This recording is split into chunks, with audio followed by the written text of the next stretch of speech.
2 मिनिटं सर, थोडं board clean करता मग मी पाठवतो.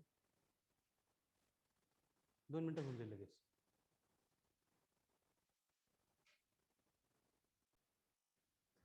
सो गुड मॉर्निंग एवरीवन.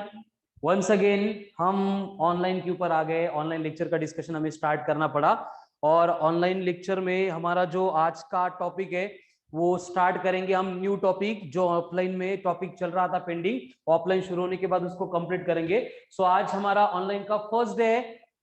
तो यहाँ पे हम न्यू टॉपिक का डिस्कशन स्टार्ट करेंगे. एंड डिस्कशन का जो हमारा टॉपिक है वो एकदम सिंपल, बहुत ज्यादा वेटेज है जिसको एग्जाम में, वो है ग्रेविटेशन.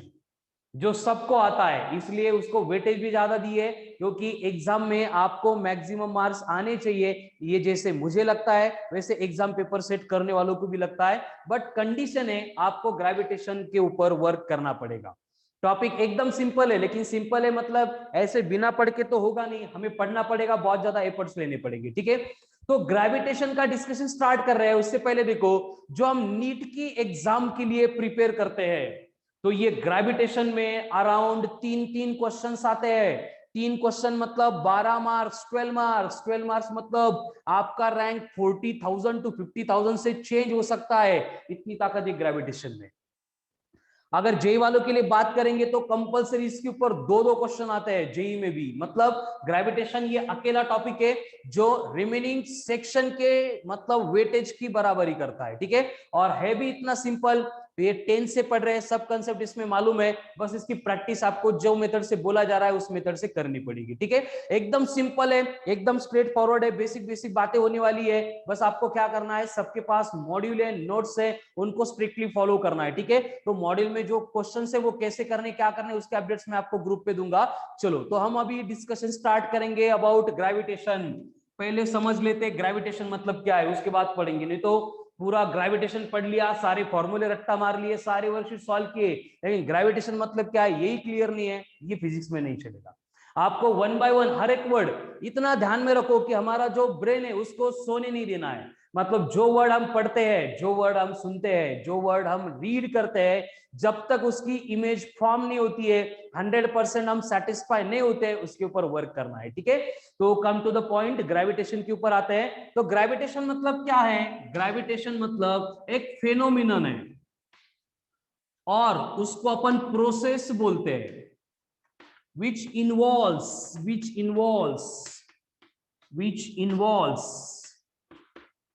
interaction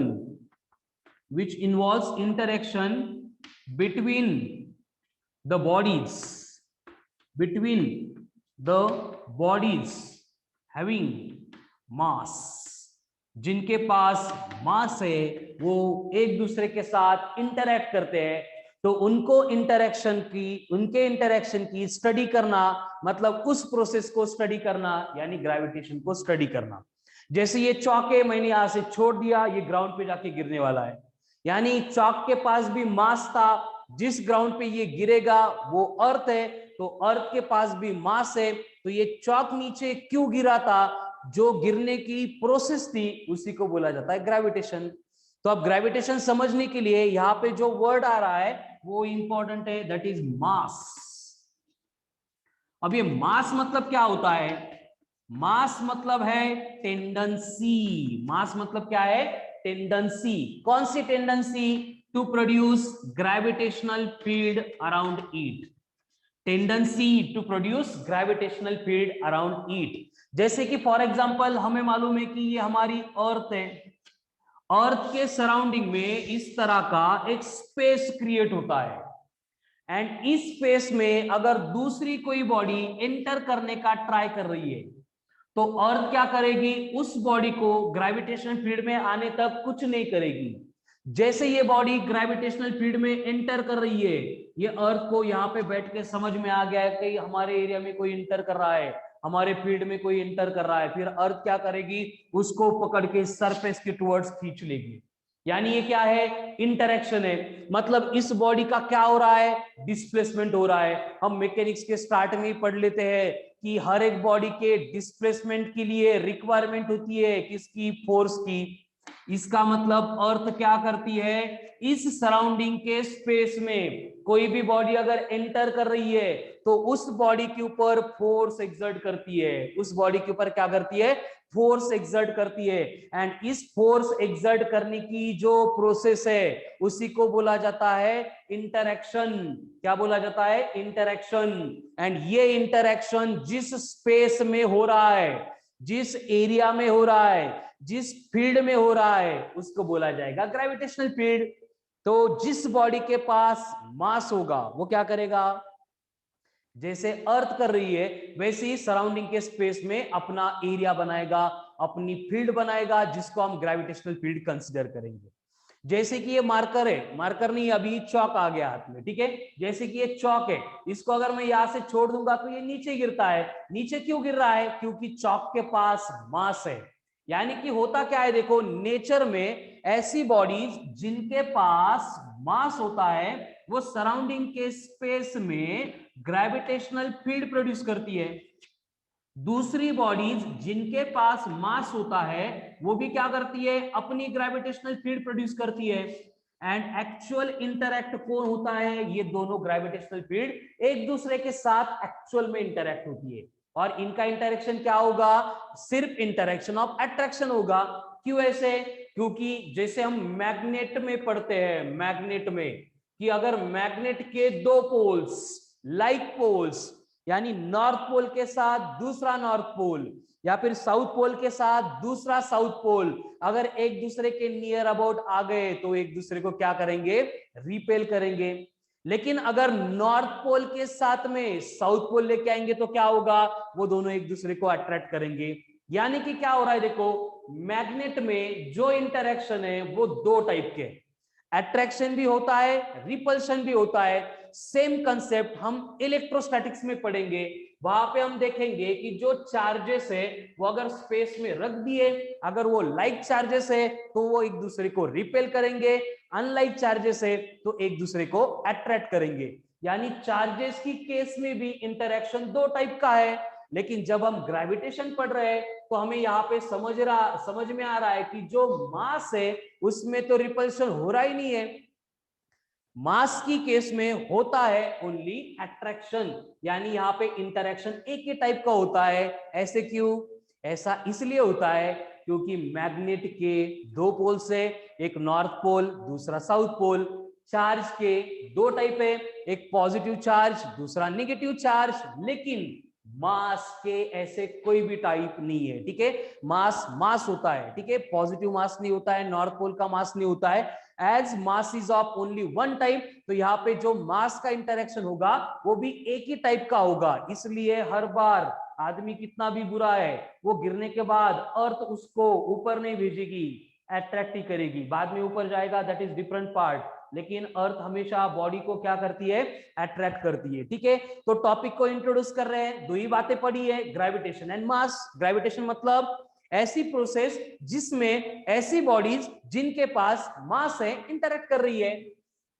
अब मास मतलब क्या, मास मतलब सराउंडिंग के स्पेस में ग्रेविटेशनल फील्ड प्रोड्यूस करने की टेंडेंसी, ठीक है। अब इससे रिलेटेड कुछ आईएमपी इंपॉर्टेंट पॉइंट्स आएंगे, ठीक है, कि मास ऑफ द बॉडी क्या करता है, सराउंडिंग के स्पेस में ग्रेविटेशनल फील्ड प्रोड्यूस करता है। अब ये ग्रेविटेशनल फील्ड में अगर दूसरा कोई मास आ गया तो ये पहले मास वाली बॉडी दूसरे मास वाली बॉडी के ऊपर क्या करती है, फोर्स एक्सर्ट करती है। क्या करती है, फोर्स एक्सर्ट करती है। तो यहाँ पे फोर्स की कंसेप्ट आ गई। तो हमें टॉपिक का पहला पॉइंट है जिसको स्टार्ट करना पड़ेगा, इंट्रोड्यूस करना पड़ेगा, और वो है न्यूटन्स लॉ ऑफ ग्रेविटेशन, ठीक है। तो mass and gravitation, gravitational field हो गई। ग्रेविटेशनल फील्ड को मैंने डिफाइन करके लिखा नहीं है, मैं ओरली बोल रहा हूं, उसको याद करो या फिर आपको मॉड्यूल में भी मिल जाएगा। ग्रेविटेशनल फील्ड मतलब क्या है, स्पेस है। क्या है ग्रेविटेशनल फील्ड मतलब, स्पेस। ऐसा स्पेस जिसमें अगर दूसरी बॉडी एंटर करेगी तो क्या होगा, उसके ऊपर फोर्स एक्सर्ट होगा। कौन सा फोर्स, एक ही टाइप का, that is force of attraction. क्यों ऐसे, क्योंकि मास की एक ही टाइप है तो फोर्स भी एक ही टाइप से इंटरैक्ट करेगा। ठीक है, तो हमें टॉपिक का सबसे इंपॉर्टेंट पॉइंट पढ़ना है, that is Newton's law of gravitation. Newton's law of gravitation, Newton's law of gravitation, ये फर्स्ट लॉ है। अब ये न्यूटन का लॉ ऑफ ग्रेविटेशन मतलब क्या है, कि जो ग्रेविटेशन का इंटरेक्शन हो रहा था, आज स्टार्ट में हमने वही इंट्रोड्यूस किया कि क्या होता है, बॉडी के पास मास है, ये बॉडी अगर दूसरे बॉडी के ग्रेविटेशन फील्ड में चली गई, एक दूसरे को इंटरेक्ट करेगी। इंटरेक्शन कैसे होगा, जिसका मास ह्यूज है, बहुत बड़ा है, जैसे कि अर्थ, वो क्या करेगी ऐसी बॉडीज जिनका मास कम होता है उनको अट्रैक्ट करेगी। अट्रैक्ट हो रही है मतलब इंटरेक्शन हो रहा है, इंटरेक्शन हो रहा है मतलब वहां पे डिस्प्लेसमेंट हो रहा है, डिस्प्लेसमेंट हो रहा है मतलब वहां पे फोर्स एक्सर्ट हो रहा है।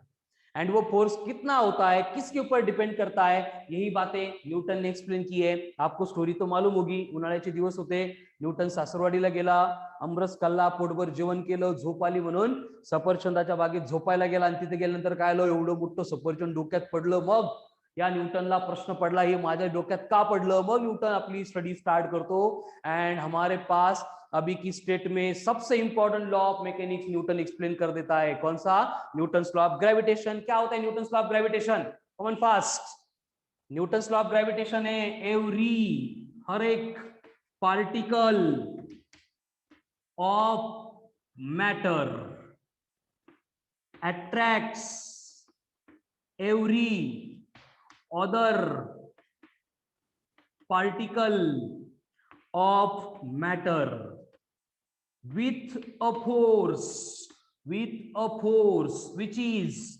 number one directly proportional to the product of their masses, and number two inversely proportional to the square of the distance between them। दोनों इक्वेशन को कंबाइन करेंगे तो फोर्स बनेगा proportional to m1 m2 upon r square. And यहाँ पे proportionality sign आ गया, हमारा काम एक ही होता है, लैब में बैठो, एक्सपेरिमेंट करो, इस प्रोपोर्शनलिटी साइन को रिप्लेस करो और कांस्टेंट इंट्रोड्यूस करो। तो हम यहाँ पे एक कांस्टेंट लेके आएंगे, वो कांस्टेंट बनेगा g इनटू इक्वेशन बनेगा m1 m2 upon r square. तो ये न्यूटन्स लॉ ऑफ ग्रेविटेशन में जो g आपको दिख रहा है, इस g को बोला जाता है यूनिवर्सल ग्रेविटेशनल कांस्टेंट। क्या बोला जा रहा है, यूनिवर्सल ग्रेविटेशनल कांस्टेंट, जिसकी वैल्यू होती है 6.67 into 10 to the power -11 newton metre square पर केजी स्क्वायर। ये यूनिवर्सल ग्रेविटेशनल कांस्टेंट बोला है। इसका मतलब क्या होगा, आगे लॉकडाउन लग गया, ऐसे लॉकडाउन चलते रहे तो हम अर्थ छोड़ देंगे, दूसरे प्लेनेट के ऊपर जाएंगे, तो भी ये जी की वैल्यू चेंज नहीं होगी। समझ में आ रहा है, मार्स पे जाओ, मून पे जाओ, नेपच्यून पे जाओ, प्लूटो पे जाओ, हर बार जी की वैल्यू सेम ही रहेगी। कितनी रहेगी, 6.67 into 10 to the power -11 newton metre square पर केजी का स्क्वायर। एंड ये जो वैल्यू ऑफ जी है, ये फाइंड की थी किसने, सर आइजैक न्यूटन ने नहीं, ये फाइंड की थी value of G by Henry Cavendish. दूसरा साइंटिस्ट था, इंपॉर्टेंट, हमें 2-4 हेनरी पढ़ने हैं, बहुत काम के ये हेनरी फिजिक्स में। ठीक है, तो वैल्यू ऑफ जी जो है वो फाइंड की थी बाय हेनरी कैवेंडिश। तो ये हो गया Newton's law of gravitation. Common fast write down, लिख लो या फिर स्क्रीनशॉट ले लो, और कंप्लीट होने के बाद मुझे चैट में कमेंट करो कि हो गया करके।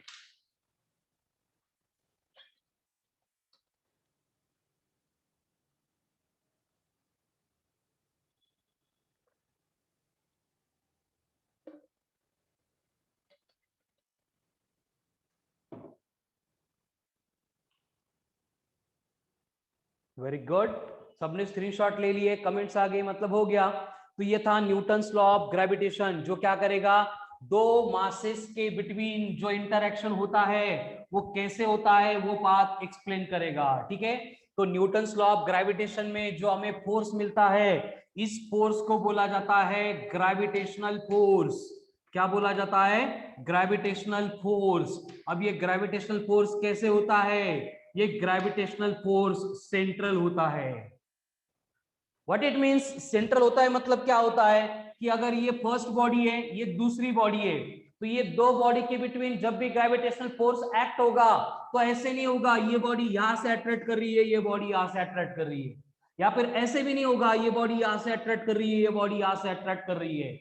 ये दोनों भी केसेस पॉसिबल नहीं है, इसलिए ये रॉन्ग आ गया। लेकिन ये बॉडी जो है फर्स्ट बॉडी के सेंटर के साथ दूसरे बॉडी कनेक्ट करेगी, मतलब इस लाइन ऑफ एक्शन के ऊपर फोर्स एक्सर्ट होगा, यानी कि ग्रेविटेशनल फोर्स बन गया सेंट्रल फोर्स। दूसरा, gravitational force is the weakest force in nature. इससे कम, इससे वीक फोर्स नेचर में अवेलेबल ही नहीं है। सबसे स्ट्रांग कौन है? Strong nuclear force. उसके बाद में कौन है? Weak nuclear force. उसके बाद में कौन है? Electromagnetic force. एंड उसके बाद में आता है ग्रेविटेशनल फोर्स। ये सबसे वीकेस्ट फोर्स इन नेचर है। उसके बाद इसका एक एडवांटेज है, it is independent of intervening medium. मतलब दो बॉडीज की बिटवीन कौन सा मीडियम आ रहा है कुछ लेना देना नहीं है, ये मीडियम के ऊपर डिपेंड ही नहीं करता है। इसलिए क्या है, देखो कि जैसे रेनी सीजन में पावसाळ्यामध्ये क्लाउड्स आते हैं, तो क्लाउड्स आने के बाद अर्थ का एंड सन का डिस्टेंस बढ़ता नहीं है। क्यों? क्योंकि कोई भी मीडियम आ रहा है उसके ऊपर ये डिपेंड नहीं करेगा। लेकिन सेम बात जब हम इलेक्ट्रोस्टैटिक्स में स्टडी करेंगे तो दो चार्जेस का इंटरेक्शन सराउंडिंग के मीडियम के ऊपर डिपेंड करता है। सेम बात जब हम मैग्नेटिक्स की देखेंगे तब हमें समझ में आएगा कि वो इंटरेक्शन मीडियम के ऊपर डिपेंड करता है। लेकिन ग्रेविटेशनल फील्ड जो है, ग्रेविटेशनल फोर्स जो है, it is independent of the surrounding medium. ठीक है। उसके बाद में और एक पॉइंट है, it is applicable only for point masses. छोटे छोटे पॉइंट मासेस के लिए एप्लीकेबल है। इसलिए हम करते क्या है, अर्थ तो पॉइंट मास है ही नहीं, अर्थ इतनी बड़ी है, कितनी बड़ी है, अर्थ की रेडियस ही 6400 किलोमीटर है। अर्थ की रेडियस ही 6400 किलोमीटर है, इतनी बड़ी अर्थ है। लेकिन फिर भी हम क्या करते हैं, अर्थ को पॉइंट मास कंसीडर करते हैं। कैसे पॉसिबल है? हम हमारे हिसाब से जो कन्वीनियंट है वो बातें कर लेते हैं। हम एज्यूम करते हैं कि अर्थ का सारा मास इसके सेंटर में है, ये तो कुछ काम का ही पोर्शन नहीं है, ये हम एज्यूम करते हैं ग्रेविटेशन में। एंड ये जो कंडीशन है फिर यहाँ पे अप्लाई होती है, एंड हम Newton's law of gravitation apply करके इनको सिंप्लीफाई कर सकते हैं। हो गया। ठीक है, चलो कॉमन पास। एक बार ग्रेविटेशन का लॉ जो न्यूटन का बोर्ड पे लिखा है उसको लिख लो। क्या है Newton's law of gravitation? Every particle of matter attracts every other particle of matter with a force which is directly proportional to the product of their masses and inversely proportional to the square of the distance between them, that is f proportional to m1 m2, f proportional to 1 upon r square, f equals to g into m1 m2 upon r square, where g is the, g को बोला जाता है as a universal gravitational constant. क्या है g? मतलब universal gravitational constant कितना होता है?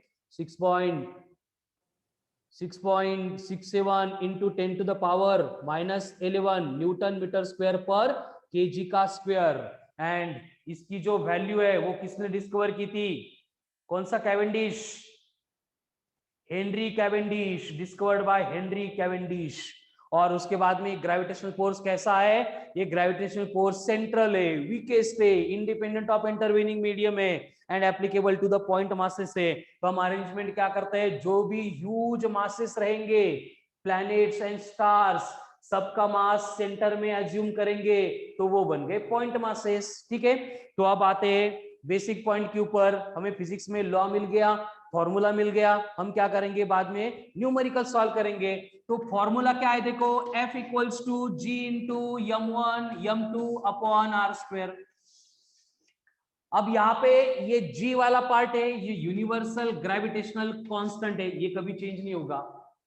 यानी कि अगर न्यूमेरिकल बनाना है तो उसके लिए कंडीशन क्या है कि आपको m1 देंगे, m2 देंगे, r देंगे, f कैलकुलेट करो बोलेंगे।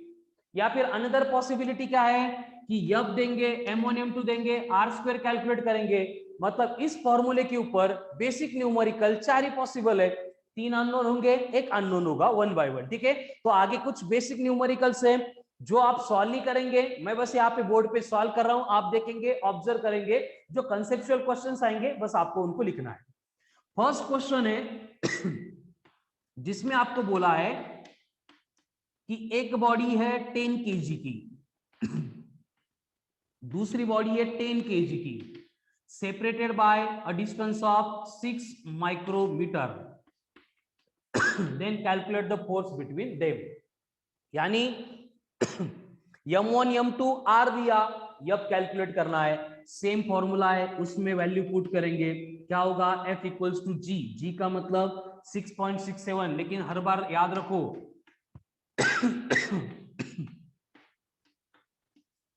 जब भी हम न्यूमेरिकल्स यानी एमसीक्यू सॉल्व करेंगे, हमें एग्जैक्टली करेक्ट आंसर कैलकुलेट करके अवार्ड लेने नहीं है, क्योंकि क्वेश्चन में पहले से 4 ऑप्शन रहेंगे, 4 में से एक ऑप्शन ऑलरेडी करेक्ट है, हमें बस फाइंड करना है कि वो ऑप्शन कौन सा है, इसलिए हम ये अप्रोक्सीमेशन कंसीडर करते हैं। तो हमारे लिए 6.67 दिखता ही नहीं, वो दिखता है 7। तो फॉर्मूला बनेगा 7 इंटू 10⁻⁻11 इंटू पहला मास कितना है 10 kg, दूसरा मास है 20 kg। अब डिस्टेंस लेना था लेकिन यहाँ पे माइक्रो दिख गया, जैसे माइक्रो दिखता है हम उसको निकाल के -6 लिख देते हैं। अब इसका हमें स्क्वायर करना था, 6 का स्क्वायर बनेगा 36, अब 10⁻⁻6 से इसका स्क्वायर करना है, लेकिन इस तरह से स्क्वायर नहीं होता है, क्योंकि पावर की पावर को हम मल्टीप्लाई करते हैं, तो पावर की पावर को मल्टीप्लाई करने से ये 10 की पावर बनेगी -6 इंटू 2 दैट इज -12, तो ये बना 36 इंटू -12। अब सिंप्लीफिकेशन करना है तो क्या होगा, देखो कि ये 7 एज इट इज, 20 इंटू 10 मतलब 200, 200 मतलब 2 इंटू 10⁻+2 इंटू 10⁻−11, -12 ऊपर आके +12, डिनोमिनेटर में कौन है 36, अब ये बनेगा 1, ये बनेगा 18, अब ये बनेगा, ठीक है इसको अलग से लिखते हैं, क्या आ रहा है 7/18 इंटू 10 की पावर सिंप्लीफाई करेंगे तो 12 + 2 14, 14 - 11 मतलब 10⁻+3, यानी F इक्वल्स टू आ रहा है 70/18 इंटू 10⁻+2, तो 70/18 कितना आएगा, अप्रोक्सीमेटली 4 इंटू 10⁻+2 न्यूटन, ये हो गया force. Simple basic value put करके डायरेक्ट आंसर आ गया, ठीक है। ऐसा क्वेश्चन अब तक तो नीट में कभी आता नहीं था, लेकिन प्रोबेबली इस साल कुछ भी हो सकता है, तो इतने बेसिक सिंपल क्वेश्चन भी आ सकते हैं, इसलिए मैं यहाँ पे इनको सॉल्व करके दे रहा हूँ, ठीक है। अब हो गया, इसके बाद क्या प्रोबेबिलिटी है, क्या पॉसिबिलिटी है, इसको लिखना नहीं आपको, ठीक है ना, ऐसे न्यूमेरिकल वर्कशीट में भी नहीं आते हैं, तो एग्जाम में आने की प्रोबेबिलिटी नहीं है, लेकिन जो न्यूमेरिकल्स हम सॉल्व करेंगे उसमें ये स्टेप होगी, ये स्टेप होगी, हमें फोर्सेस कैलकुलेट करने पड़ेंगे, तो मैं वहां पे ये एक्सप्लेन नहीं करूंगा, इसलिए पहले 1 बाय 1 सॉल्व करके दे रहा हूं। कंडीशन है कि अभी फोर्स अननोन था, बाद में बोलेंगे कि फोर्स 200 न्यूटन है, मासे से पहले का 2 इंटू 10⁻2 kg एंड दूसरे का है 4 इंटू 10⁸ kg, तो उनका सेपरेशन कितना होगा, क्या है कंडीशन, वही फिर से F equals to G m1 m2 upon r², हमें निकालना है r, तो इस r को एक साइड में लेंगे तो ये बनेगा r² इक्वल्स टू कौन है, G m1 m2 upon f। Formula modify किया, अननोन को एक साइड में लिया, अभी जो नोन है उनको पुट करो, फिर से G है तो 6.67 लेकिन हमें दिखता है 7, तो ये बनेगा 7 into 10⁻⁻11, m1 into m2, m1 कितना है 2 इंटू 10⁻+2, m2 कितना है 4 इंटू 10⁻8 डिवाइडेड बाय, अब इधर का फोर्स उधर गया था, मतलब डिनोमिनेटर में फोर्स आएगा 200, 200 का मतलब होगा 2 इंटू 10⁻+2, तो 2 2 10 10 कैंसल, तो फाइनल आंसर आ रहा है r² equals to 7 into 4 28 into, अब देखो +8 -11 -3, लेकिन जब कभी भी हमें रूट फाइंड करना है, स्क्वायर रूट फाइंड करने के लिए एक बेसिक रूल होता है कि 10 की पावर है वो ऑड नहीं चलती, ये 3 -3 ऑड है, तो मैं यहाँ पे r² इक्वल्स टू लिखूंगा 280 into 10⁻⁻4। Now by taking square root on both side, r² का स्क्वायर रूट हो गया r, अब 280 का रूट लेना है 280 का, तो हमें मालूम है कि अगर ये 289 होता रूट में तो ये आते कितना 17, उसके आसपास ही है तो मैं इसको लूंगा 16.5 या फिर 16.8। -4 रूट में थे तो वो बनेंगे -2। क्यों? देखो 10 टू द पावर -4 कहाँ पे? स्क्वायर रूट में। अब स्क्वायर रूट का मतलब होता है पावर पावर 1/2। तो पावर की पावर को मल्टीप्लाई करेंगे तो बनेगा -4 इंटू 1/2। तो ये कैंसिल होके क्या बचा 10 टू द पावर -2। ये हो गया सेपरेशन बिटवीन टू बॉडीज। यानी पॉसिबिलिटी क्या है कि एक बार फोर्स अननोन रख सकते हैं या फिर यहाँ पे सेपरेशन अननोन रख सकते हैं। ठीक है, अब इसके बाद में एक कंडीशन बचेगी जिसमें मासेस अननोन है, और अगर मासेस आपको अननोन दिए तो सेम प्रोसेस रिपीट होगी, बस हम इंटरचेंजिंग करेंगे और उसमें मास कैलकुलेट करना पड़ेगा। ठीक है, तो ये हो गया बेसिक टाइप जो एग्जाम में आते नहीं है, लेकिन एग्जाम में आने वाले जो क्वेश्चन है उनको सॉल्व करने के लिए हमें ये रिक्वायर्ड होते हैं। ठीक है, चलो अब नेक्स्ट पॉइंट स्टार मार्क करके, if a mass capital M is to be divided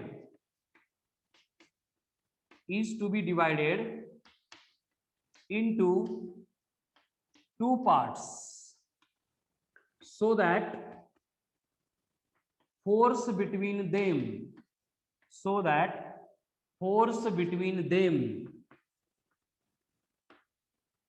will become maximum, will be तो ये होगा पहला स्मॉल m एंड दूसरा होगा capital M minus small m। समझ में आ रहा है कि अगर आपको एक बॉडी दी है जिसका मास m है और हमें इसको दो पार्ट में स्प्लिट करना है, और स्प्लिट करने के बाद ऐसे दो बॉडीज हमने रख दी, तो दोनों के बिटवीन का जो फोर्स है वो मैक्सिमम कब होगा एट ए गिवन डिस्टेंस, उसके लिए कंडीशन फाइंड करनी है। तो हमने क्या किया, पहले बॉडी में से स्मॉल m निकाल लिया, तो एक बना स्मॉल m, दूसरा बना capital M minus small m। तो अगर ये रिलेशन यहाँ पे फॉलो होगा कि small m equals to capital M by 2, यानी कि दो मासेस अगर एग्जैक्टली दो पार्ट में स्प्लिट हो जाएंगे तो वहां पे क्या होगा, इनके बिटवीन का जो ग्रेविटेशनल फोर्स है वो मैक्सिमम हो जाएगा। ठीक है, एक्सट्रीमली इंपॉर्टेंट पॉइंट है, लिख लो या फिर स्क्रीनशॉट ले लो। कम on fast.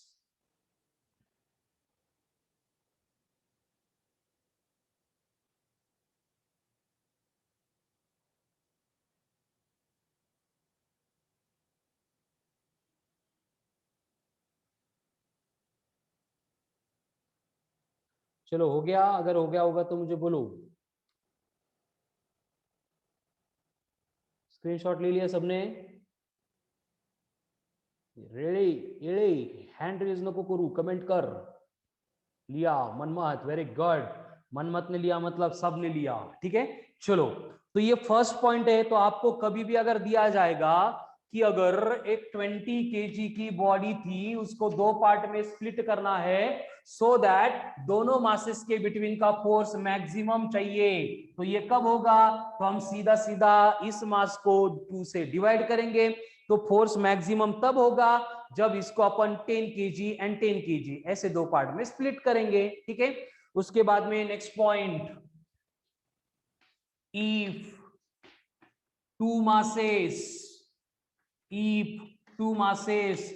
m1 and m2 are placed at a separation of d as shown in the given diagram। यहाँ पे m1 है, यहाँ पे m2 है, इनके बिटवीन का सेपरेशन आपको दिया है d, और आपको बोला जाता है कि अगर इनके बिटवीन कोई भी एक पॉइंट है P जिसके ऊपर स्मॉल m इतना मास रख दिया, तो उस पॉइंट का डिस्टेंस कितना होगा so that net force at P will become 0। जो बोला है वो लिख रहा हूं, देखो, if two masses m1 and m2 are placed at a separation of d, then distance of P so that, or distance of P at which if a mass small m is placed, then net force will become 0 is। कब होगा ये 0? उसके लिए condition हम लेंगे। अभी उसको simplify करने के लिए हमें क्या करना पड़ेगा, इन दोनों के बिटवीन का फोर्स F1, इन दोनों के बिटवीन का फोर्स F2, एक इधर खींच रहा है दूसरा उधर खींच रहा है, अगर ये दोनों फोर्सेस इक्वल हो गए तो क्या होगा, नेट फोर्स 0 बनेगा। जैसे ये चौक है, अगर मैंने अभी छोड़ दिया ये नीचे गिरता है, लेकिन अगर मैंने इसको हाथ पे रख दिया तो नीचे नहीं गिर रहा है। क्यों? कि पहले केस में इसका वेट डाउनवर्ड एक्ट हो रहा था, एक ही फोर्स था, इसलिए बॉडी डिस्प्लेस हो रही थी। लेकिन जैसे मैंने इसको हाथ में पकड़ लिया, क्या हुआ कि जो वेट डाउनवर्ड एक्ट होता था उसको बैलेंस करने के लिए नॉर्मल रिएक्शन ऊपर आ गई, इसके ऊपर का नेट फोर्स 0 बन गया। वही यहाँ पे होगा, पॉइंट पी के ऊपर जो मास है उसको खींचने के लिए जितना फोर्स इधर था उतना ही फोर्स इधर है, इसलिए नेट फोर्स 0 बनेगा। तो उस केस में ये जो r वाला डिस्टेंस है m1 से, वो होगा root of m1 upon root of m1 plus root of m2 into d. यानी हर बार हम इतनी लंबी प्रोसेस फॉलो ही नहीं करेंगे। आपको बोला जाएगा कि अगर पहला मास है 16 kg का, दूसरा मास है 81 kg का, if they are separated by a distance of 10 metre, then find the distance of point at which net force will become 0। By process जाना है तो मुझे इन दोनों का फोर्स निकालना पड़ेगा, इक्वल टू इन दोनों का फोर्स निकालना पड़ेगा। लेकिन अगर लेक्चर में जो स्टार मार्क मिल रहे हैं उनको अगर ध्यान से प्रिपेयर करेंगे तो distance is given by root of m1। m1 कितना है 16, 16 का रूट होगा 4, डिनोमिनेटर में रूट ऑफ m1 मतलब फिर से ये बनेगा 4, रूट ऑफ 81 मतलब 9, एंड इनके बिटवीन का सेपरेशन 10, तो 4 इंटू 10 40, 9 प्लस 4 13, तो 40/13 40 भागिले 13, इट विल बी 3.33, मतलब अप्रोक्सीमेटली 3 मीटर पे नेट फोर्स 0 हो जाएगा। चलो कॉमन पास, इसका भी स्क्रीनशॉट ले लो।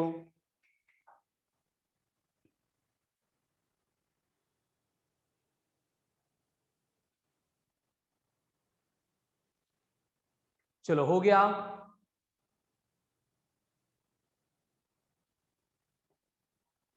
Very good. मनमत तो बहुत फास्ट हो गया। सबसे पहले कमेंट मनमत की आ रही है, ठीक है।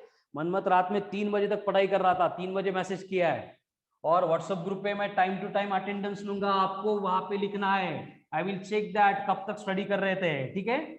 चलो तो यहाँ पे ये 2 पॉइंट्स लिख लिए। अब देखो कंडीशन क्या है, मैं सबसे इंपॉर्टेंट पॉइंट जिसके ऊपर हमें थोड़ा वर्क करना है वो इंट्रोड्यूस कर रहा हूं, जिसको बोला जाता है principle of super position of forces. Principle of super position of forces, यानी कि कंडीशन क्या है, देखो अगर हमने स्पेस में एक मास रख दिया वो ग्रेविटेशनल फील्ड प्रोड्यूस करेगा। अगर हमने स्पेस में 2 मासेस रख दिए तो क्या होगा, दोनों एक दूसरे को इंटरैक्ट करेंगे। उनका इंटरेक्शन हम कैलकुलेट करेंगे by using formula F equals to G m1 m2 upon r square. लेकिन अगर स्पेस में फोर्सेस के नंबर मोर देन 2 है तो क्या करेंगे, देखो जैसे कि फॉर एग्जांपल ये पहला मास है m1, ये दूसरा मास है m2, और इन दोनों के बिटवीन का सेपरेशन है r। तो ये पहले क्या कर रहे थे, g m1 m2 upon r square, इतने फोर्स से इंटरैक्ट हो रहे थे।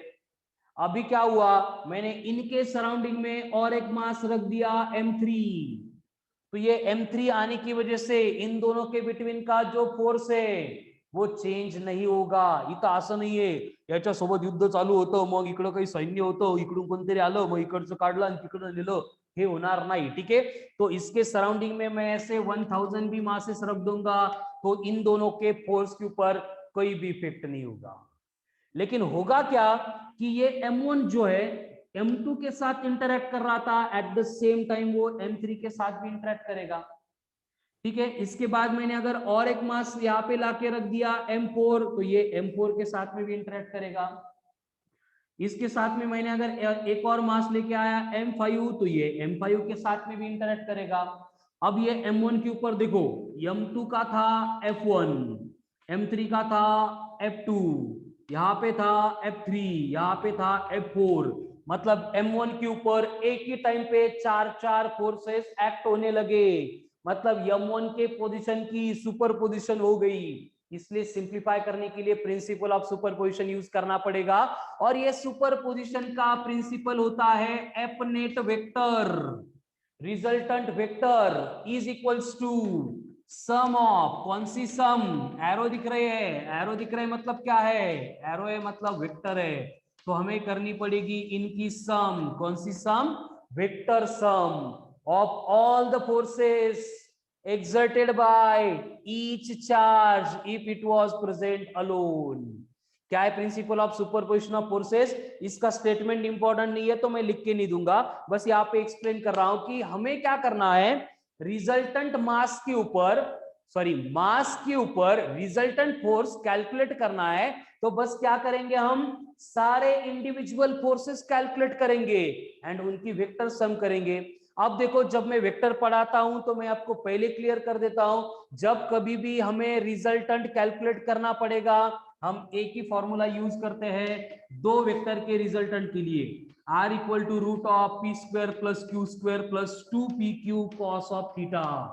पी का मतलब magnitude of first vector, Q का मतलब magnitude of second vector, and theta का मतलब एंगल बिटवीन टू वेक्टर्स। इसको छोड़ के वेक्टर का रिजल्टेंट फाइंड करने के लिए हम कोई फॉर्मूला यूज ही नहीं करते, हम बाकी की कंडीशन यूज करते हैं कि अगर दो फोर्सेस यानी दो वेक्टर सेम डायरेक्शन में एक्ट होंगे, डायरेक्ट ऐड करो, अगर उनकी डायरेक्शन अपोजिट है तो हमें उनको सब्ट्रैक्ट करना पड़ेगा। ठीक है, तो इस तरह से ये वेक्टर की कंडीशन हम अप्लाई करेंगे एंड रिजल्टेंट फोर्स कैलकुलेट करेंगे। समझ में आ रहा है सबको? अभी नहीं आया होगा तो एग्जांपल लेंगे तो समझ में आएगा। एग्जांपल जब भी दिया जाएगा ऐसे रैंडमली बॉडीज नहीं दी जाती है, फिक्स ज्योमेट्रिकल शेप दी जाती है, जिसमें जो फेवरेट बॉडीज है, एक है इक्विलैटरल ट्रायंगल एंड दूसरा स्क्वायर। अगर क्वेश्चन आ रहा है ध्यान से सुनो, अगर ये प्रिंसिपल ऑफ सुपरपोजिशन के ऊपर क्वेश्चन आ रहा है तो वो आएगा एक तो इक्विलैटरल ट्रायंगल या फिर स्क्वेअर्स रिलेटेड, इनसे कॉम्प्लिकेटेड पेंटागॉन, हेक्सागॉन, अजून कुठले गॉन असतील त्यांच्यावर क्वेश्चन येणार नाही। तो हम ये दोनों से रिलेटेड जो बेसिक पार्ट है वो क्लियर कर लेंगे।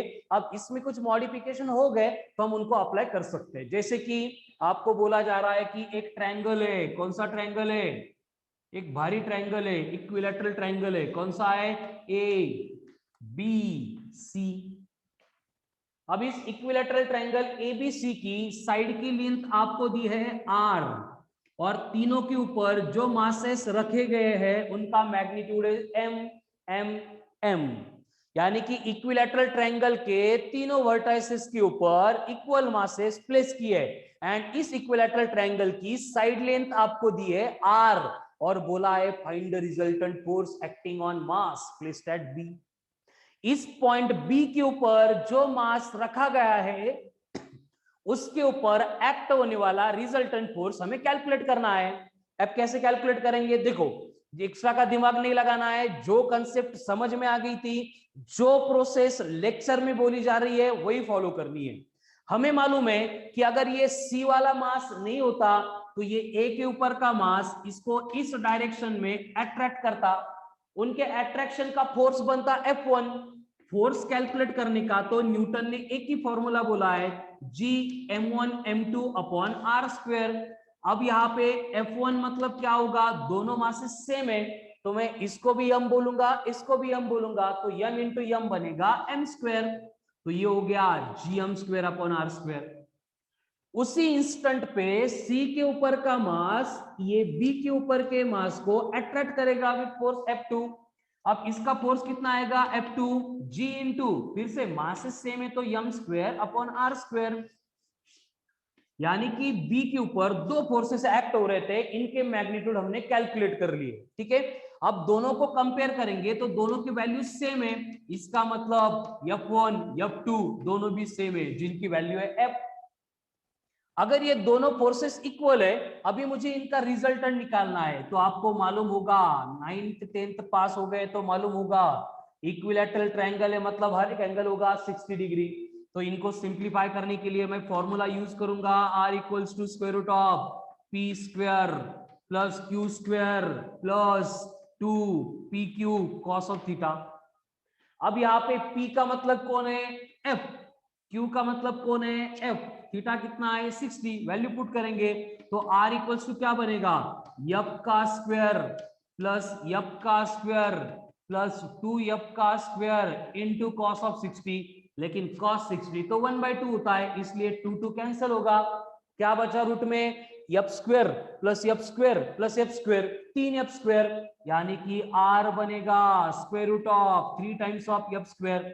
अब इसको हम ऐसे भी लिख सकते हैं √3 into root of f square, square root and square cancel होके रिजल्टेंट फॉर्मूला बनेगा √3 इंटू f, वेयर f तो हमने पहले ही कैलकुलेट कर लिया है। इस तरह से ये हमें IMP पॉइंट मिल गया, ये न्यूमेरिकल नहीं था, ये स्टार मार्क वाला पॉइंट था।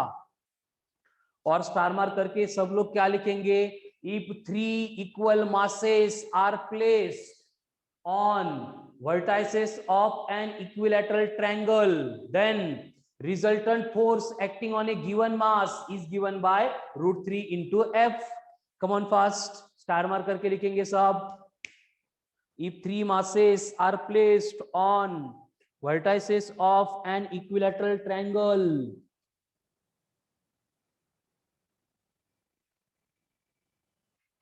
then resultant force is given by r equals to √3 into f। ठीक है, एंड बाकी जो क्वेश्चन सॉल्व किया है उसका स्क्रीनशॉट ले लो। अभी ये हो गई केस फॉर इक्विलैटरल ट्रायंगल। अभी सेम पार्ट हम देखेंगे फॉर स्क्वायर। जिन्होंने इलेक्ट्रोस्टैटिक्स पढ़ा था उनको याद आ रहा होगा कि सब कुछ तो सेम ही है, यही फिजिक्स है, कंटेंट ऑफ सिलेबस कुछ भी नहीं है, नेग्लिजिबल कंटेंट है। ठीक है, बस आपको क्या करना है, उसका रिपीटेटिव बहुत सारे बार अप्लाई करना है। तो एक बार एक टॉपिक की कंसेप्ट क्लियर हो गई तो वो कम से कम 4 टॉपिक में आपको हेल्प करेगी।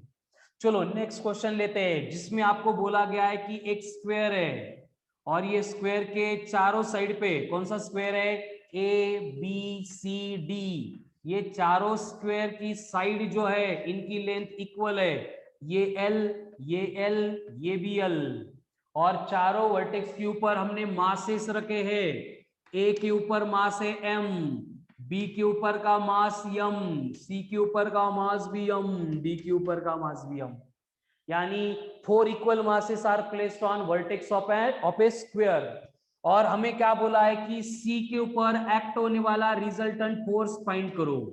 अब ये सी के ऊपर एक्ट होने वाला रिजल्टेंट फोर्स कैसे फाइंड करेंगे, देखो कंडीशन क्या है, डी के ऊपर का जो मास है वो सी के ऊपर के मास को अट्रैक्ट कर रहा है with force F1, then B के ऊपर का जो मास है वो सी के मास को अट्रैक्ट कर रहा है विथ फोर्स F2, एंड ये ए के ऊपर का जो मास है ये डायगोनल के अलोंग इनको अट्रैक्ट करेगा, ये बनेगा F3। लेकिन प्रॉब्लम क्या है, देखो कि साइमल्टेनियसली एक ही इंस्टेंट पे 3 फोर्स सिंप्लीफाई करने की मेथड हमें मालूम नहीं है, तो 1 बाय 1 हम यहाँ पे क्या करेंगे, F1 F2 F3 इनकी वैल्यू कैलकुलेट करेंगे। क्या करेंगे, F1 F2 एंड F3 इनकी 1 बाय 1 वैल्यू कैलकुलेट करेंगे, और जब रिजल्टेंट कैलकुलेट करना है हम पहले F1 एंड F2 का कैलकुलेट करेंगे। ठीक है, चलो 1 बाय 1, मुझे बोलो पहले F1 कितना आएगा, देखो G इंटू मासेस सेम है मतलब m स्क्वायर, डिस्टेंस l है तो ये बना l स्क्वायर, देन F2 भी कितना होगा, gm square upon l square, और F3 कितना होगा, बस F3 का जो डिस्टेंस है वो चेंज होगा, कैसे, अब बोर्ड पे ध्यान दो, यहाँ पे इस तरह से राइट एंगल ट्रायंगल मिल रहा है, इसकी साइड लेंथ है l, इसकी साइड लेंथ है l, इसकी वैल्यू है x, तो x कैसे निकालेंगे, Pythagoras x square equal to l square plus x square, x square is equals to twice of l square, तो x होता है √2 टाइम्स ऑफ l, यानी कि स्क्वायर का डायगोनल जो होगा वो √2 टाइम्स ऑफ l इतनी लेंथ का होगा। मासेस से में सिर्फ डिस्टेंस चेंज हो रहा है तो मुझे F3 मिलेगा gm स्क्वायर अपॉन √2l का स्क्वायर मतलब 2l स्क्वायर हो गया। तो तीनों फोर्सेस के मैग्नीट्यूड हमने कैलकुलेट किए। अब पहले डिस्कस करते हैं इन दोनों की औसत। तो यहाँ पे दिख रहा है कि दोनों का मैग्नीट्यूड सेम है, यानी कि F1 is equals to F2 is equals to F है। लेकिन कंडीशन क्या है, एक फोर्स एक्ट हो रहा है यहाँ पे, दूसरा फोर्स एक्ट हो रहा है यहाँ पे, यानी कि दोनों के बिटवीन का एंगल बन गया 90 डिग्री। अब हमें इनका रिजल्टेंट फाइंड करना है। रिजल्टेंट फाइंड करने के लिए हमारे पास एक ही फॉर्मूला है, R equals to root of P square plus Q square plus 2pq cos of theta, यानी कि R बनेगा equal to root of f का स्क्वायर प्लस यप का square plus 0, q 0, theta 90, cos 90 0, 0 into anything 0, तो रूट में क्या बचेगा, R equal to root of f square plus f square मतलब 2 टाइम्स ऑफ एफ स्क्वायर।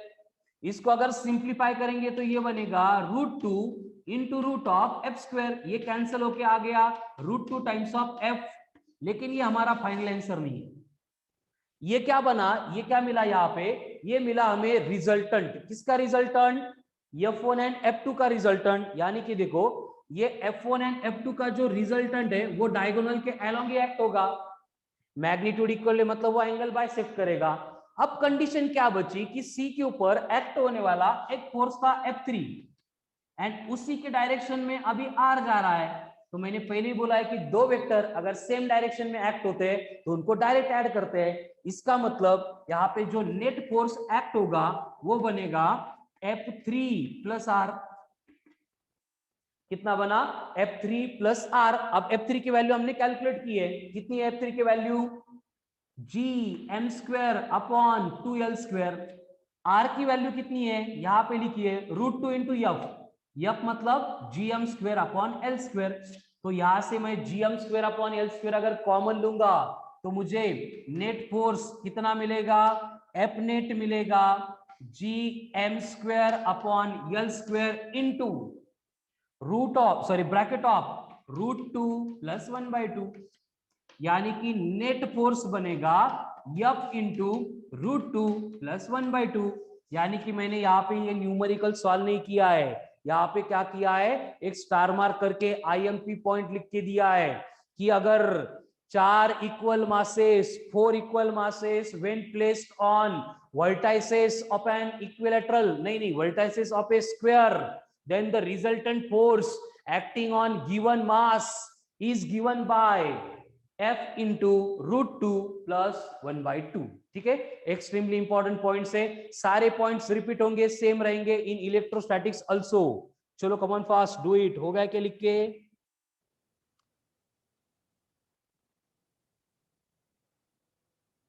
कशाचं एक्झाम्पल पाहिजे तुला शुभमकर,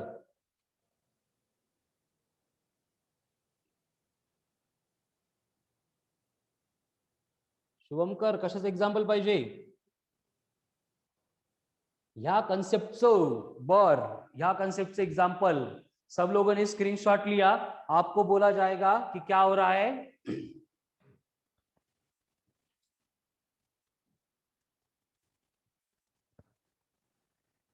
find the resultant force acting on a mass if masses कौन से 10 kg 10 kg 10 kg placed on vertex of an equilateral triangle of side length 1 metre.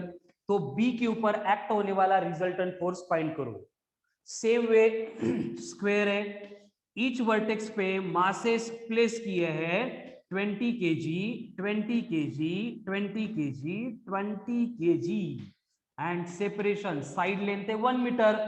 तो यहाँ पे A B C D है, तो find the force acting on C। ऐसे दो example है दो कंसेप्ट के ऊपर। तो क्या करना पड़ेगा, यहाँ पे डायरेक्ट अभी मालूम है कि R होता है √3 इंटू यफ कैलकुलेट करेंगे कैसे, gm square upon r square equal to g कितना है 7 into 10 to the power -11, mass into mass 10 into 10 मतलब 10 स्क्वायर, r तो 1 था 1 स्क्वायर लिया तो भी चलता, छोड़ देंगे। तो यहाँ पे ये रिजल्टेंट फोर्स बनेगा 7 √3 into 10 to the power -9 newton. हो गया आंसर। इतनी लंबी चौड़ी प्रोसेस फॉलो नहीं करनी पड़ेगी अगर ये रिलेशन याद है तो। अब इस सेम वे यहाँ पे मुझे रिजल्टेंट फोर्स चाहिए। क्या है फॉर्मूला? F in bracket √2 + 1/2। अब F कैलकुलेट करेंगे, कितना होगा F? gm²/L²। L यहाँ पे भी 1 है, छोड़ दो। G कितना है? 7 into 10 to the power -11। 20 into 20 400, यानी 4 इंटू 10 टू द पावर +2। तो फोर्स कितना बना? 28 into 10 to the power -9 newton. ये हो गया फोर्स। अब फोर्स के साथ ब्रैकेट में कौन है? √2 + 1/2। अब √2 होता है 1.4, 1/2 होता है 0.5, इनकी एडिशन आ रही है 1.9, यानी रिजल्टेंट बनेगा 28 into 1.9 into 10 to the power -9। इनको मल्टीप्लाई करेंगे तो फाइनल आंसर बनेगा 54 into 10 to the power -9 newton. हो गया। इस तरह से हम इनको अप्लाई करते हैं। शुभंकर, क्लियर है क्या?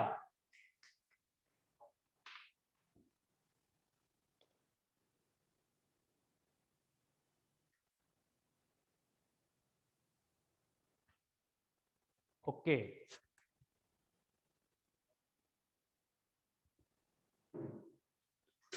चलो। तो एक्सट्रीमली इंपॉर्टेंट स्टार मार्क वाले पॉइंट मैंने यहाँ पे एक्सप्लेन किए है। अब सब लोग एक बार मॉड्यूल हाथ में लो, कमॉन फास्ट। स्क्रीनशॉट घ्यायचा ना मग, मनमत हे विचारायचं असतं का? सर मी न्यूमरिकल करत होते आणि मला आत्ता काल लेक्चर टाकले तुम्ही आणि microphone was in silent mode, मग आता काय करावं? ठीक है, मैं रिकॉर्डेड लेक्चर की लिंक भेज देता हूं बेटा, नो प्रॉब्लम आकांक्षा। सब लोग एक बार ग्रेविटेशन का मॉड्यूल हाथ में लो, चलो कमन फास्ट। अब मॉड्यूल में जाएंगे तो फर्स्ट पेज से लेके जो भी थ्योरी एंड थ्योरी के साथ में जो भी न्यूमेरिकल्स दिए हैं वो सॉल्व्ड न्यूमेरिकल्स सब लोग सॉल्व करेंगे। ठीक है, ज्यादा नहीं है, आज के लिए इंट्रोडक्टरी लेक्चर था, इसलिए बस 8 solved numericals and 9 questions from concept application 1। ध्यान से सुनो, 1.6 1.7 पेज नंबर तक आपको वर्क करना है। कौन सा? जो थ्योरी मैंने पढ़ाई है उसके साथ मॉड्यूल में भी थ्योरी प्रिंटेड है वो प्रिपेयर करनी है। Then solved numericals 8 and concept application के कितने? 9 क्वेश्चंस। ये आप जल्दी से जल्दी सबमिट करो। एट द सेम टाइम मैं ग्रुप पे वर्कशीट भी अपलोड कर रहा हूं। वर्कशीट और ये 17 न्यूमेरिकल्स, इनका सॉल्यूशन मुझे आज इवनिंग में कंप्लीट चाहिए। ठीक है, मैं आपको वर्कशीट सेंड करूंगा before 1 PM। So remaining part will continue इसी तरीके से इन टुमारोज लेक्चर। जो बोला जा रहा है वो प्रिपेयर करो। थैंक यू, गुड नाइट, सो जाओ।